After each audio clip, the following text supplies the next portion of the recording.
Welcome to my channel. If you're watching this with one hand on a mop and your eyes scanning the floor full of toys, you're in the right place. I like to joke that I don't need a gym because just keeping up with my house is a full-body workout. There have been days where I just stood in the middle of the house, dishes piled up laundry on every chair, and I genuinely didn't know where to start. I used to think if I just tried a little harder, maybe the house would finally stay clean. But the more I tried, the more exhausted I got, and it was still a mess. So today I'm sharing 6 fast cleaning steps I turn to when things feel out of control, not to make the house perfect, but to make it feel lighter and more manageable. This is how I've kept things mostly under control in a home with 4 people and 0 free time. It's not magic, just small things that actually work. If you've been looking for ways to tidy up without burning out, I hope this gives you something helpful. And since this is my very first video, I truly appreciate your support. Even just a like or comment would mean so much. Let's dive in.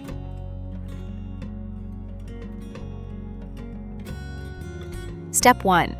Start with something stupidly easy like making the bed. Some days even the idea of cleaning the house feels like too much. Your brain's spinning, your list's too long, and you honestly don't know where to begin, so you don't. Here's where I start. I make the bed.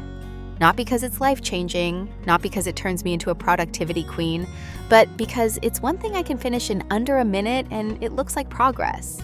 I timed myself last week. It took 52 seconds. The blanket wasn't perfect. The pillows weren't Pinterest ready. I just pulled everything up quickly while my coffee brewed, and that tiny action shifted something. From there, I picked up 2 socks on the floor. Then I cleared my nightstand, mostly receipts, hair ties, and a charger. Then I gathered some laundry and dumped it by the machine. That one silly task, it sparked the entire reset. And actually tomorrow, I'm posting a full video showing how I do a full home tidy from start to finish. But spoiler, it still starts with the bed.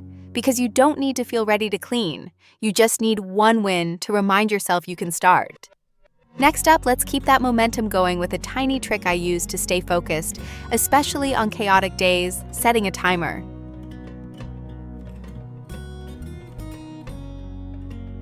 Step 2. Set a timer and trick your brain when your house feels like a disaster zone. Your brain usually does one of 2 things: freeze or flee. You either scroll through your phone or stare at the mess until something more urgent pulls you away. This step helps you avoid both. Set a timer. Not for 2 hours, not for the whole house. Just 10 or 15 minutes enough to create a little container of time where the only thing you need to do is move. Here's what this looked like for me last Thursday. I had dishes in the sink, school papers on the table, snack crumbs on the floor, and 0 motivation. So I set a 12-minute timer. That's it, just 12. I told myself, for the next 12 minutes, I'll just do what I can, nothing more. I started by moving the dishes to the sink. Then I wiped the kitchen table. Then I swept under the chairs. And when the timer beeped, I looked up and realized the kitchen actually looked decent. No deep clean, no perfection, but clean enough that I didn't cringe walking in. And here's a small trick. If the timer goes off and you're still in the mood to keep going, great, set another one. But if you're done, let it be enough. That's the whole point. Next, let's talk about where to focus that energy and why I don't recommend starting with the kitchen, even if it feels like the biggest mess.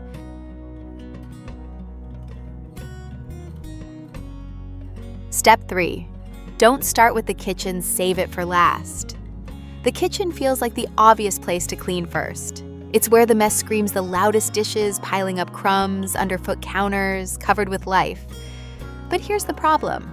It's also the place that drains the most energy. I used to start my speed cleaning sessions with the kitchen, thinking if I knock this out first, the rest will feel easy. Except by the time I was done, I had nothing left in me, and everything else still looked like chaos. So now I clean the kitchen last. It's a small mental trick. By starting with easier rooms like the bedroom, bathroom, or living room, I build momentum. Then when I finally get to the kitchen, I'm already in motion. For example, last Sunday, I had exactly 30 minutes before we had guests over.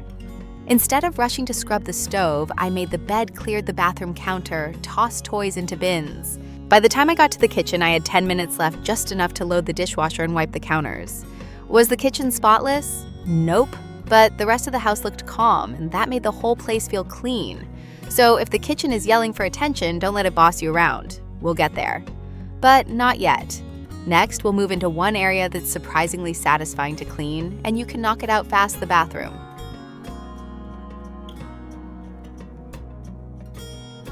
Step 4. Clean the bathroom while the toilet cleaner does the work. The bathroom isn't anyone's favorite place to clean, and honestly, that's why it's perfect for speed cleaning. You don't need to scrub every corner. You just need a system that gets it from gross to good enough quickly. Here's how I do it. The first thing I do is squirt toilet cleaner under the rim and then walk away. While that sits, I move to the counter. Most days there's hair toothpaste and whatever my kids leave behind, brushes, toy cars, you name it. So I grab a towel, clear the counter, and spray everything down. I start with the mirror because smudges drive me nuts, then work my way down to the sink and faucet. I wipe quickly, no deep scrubbing, just removing the obvious mess. By now the toilet cleaner has had time to work. I put on gloves and scrub the bowl, takes under a minute. Then I wipe the rest tank seat lid base. Nothing fancy, just fast. Last Sunday, I did this whole routine in 9 minutes. I was still wearing my pajamas, the kids were eating waffles, but that bathroom looked and felt 10x better. And here's the bonus. Right before I walk out, I toss the hand towel in the laundry and grab the trash. It's like leaving the room a little cleaner than how I found it, and that always feels good. Next, we'll take a look at how to handle the living room, especially when it looks like a toy store exploded.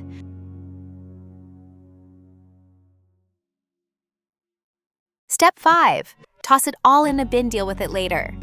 If your living room ever looks like a toy store exploded, you're not alone. I used to waste so much time trying to put every little thing back in its right place. Sorting Legos, matching puzzle pieces, folding tiny blankets. And guess what? It would be a mess again in an hour. Now I do one thing, grab a big empty bin and toss it all in. No organizing, no categorizing, just containment. Last Tuesday, we had blocks, dinosaurs, plastic food, and socks all over the floor. I gave my kids 5 minutes. Everything into the blue bin. Let's go. We played music, raced the timer, and it was done. Toys gone, floor clear, peace returned. Later that evening, I brought the bin to their room and left it by the shelf. If we feel like sorting later, we do. If not, it's still off the floor, and that's already a win. Because here's the truth. Your living room doesn't need to be organized, it just needs to be reset. Let go of the idea that everything has to be perfectly sorted right now. You're allowed to make things look clean first and deal with the rest when you have more brain space. Next, we'll head back into the kitchen, but this time with less pressure and a clearer mind.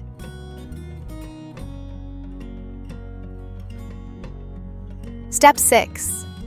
End with the kitchen just enough to breathe again. Now that the rest of the house is looking decent, it's time to face the kitchen. But here's the difference. You're not starting here exhausted and frustrated. You're finishing here with just enough energy to reset the space, not overhaul it. Start by moving everything off the counters.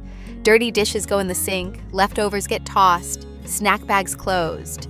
If the dishwasher's clean, unload it. If it's dirty, load it. And if you're too tired for either, stack everything neatly. That alone makes a difference.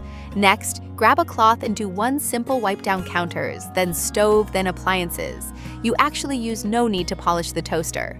Wipe the fridge handles. Done. One evening last week, I had 11 minutes before bedtime. I didn't scrub or sweep or mop, but I cleared the counter, ran hot water in the sink, and wiped the table. And when I turned off the lights, the kitchen felt peaceful. Not spotless, just peaceful. That's the feeling I aim for now. Not perfection, just peace. So if you're ending your speed clean in the kitchen, let it be enough. Clean just enough that you can wake up tomorrow and not feel behind. Now let's wrap this up with a quick reminder, because you did more than just clean today.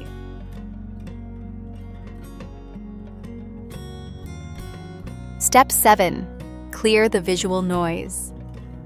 First, sometimes it's not the dirt, it's the distraction, the mail pile, the 3 coffee cups on the table, the random bottle of lotion you stopped noticing weeks ago. Last Thursday, I walked into my living room after work, and although the floor was technically clear, my brain still felt cluttered. What helped, I looked around and asked, what's the first thing my eyes land on? It was a stack of school papers, 2 empty cups and a half-burned candle. I didn't clean the whole room. I just took 90 seconds to clear those things.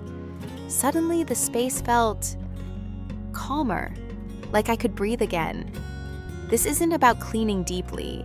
It's about clearing the noise your brain can't unsee. Start with the surfaces that talk the loudest. Let them quiet down first.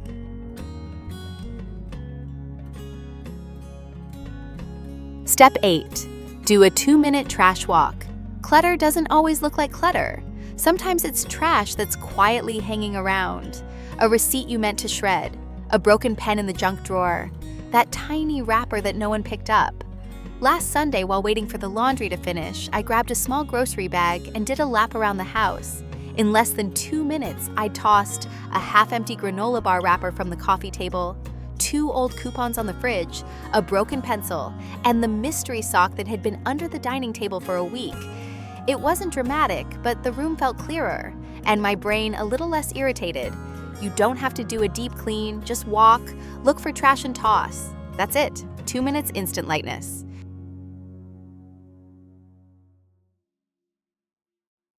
Step 9, pick a spot you actually enjoy. When everything feels like chaos, don't start with the messiest room, start with the place you like.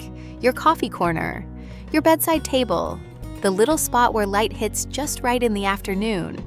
For me, it's the chair by the window. It's where I read, think, or just breathe. But last week, that chair was buried under a hoodie, 2 books and a snack plate I never brought back. So I cleared it, wiped the table, folded the blanket, lit a candle, sat for 1 minute. The rest of the house was still a mess, but that corner felt like mine again. Sometimes you don't need a clean house. You just need one calm spot to land and build from there.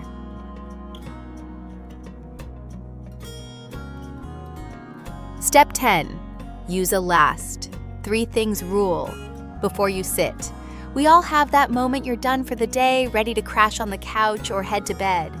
But if you pause just for 1 minute and ask, what are 3 small things I can put away before I sit? It shifts the ending of your day. Last night I did this right before watching a show. Grabbed my son's socks from under the coffee table, took my empty cup to the kitchen, folded the blanket on the couch. Took 90 seconds. But when I sat down, I felt different, like the day had been closed, not abandoned. 3 things is doable. It's not a project, it's a rhythm. And it turns just surviving into a small act of care.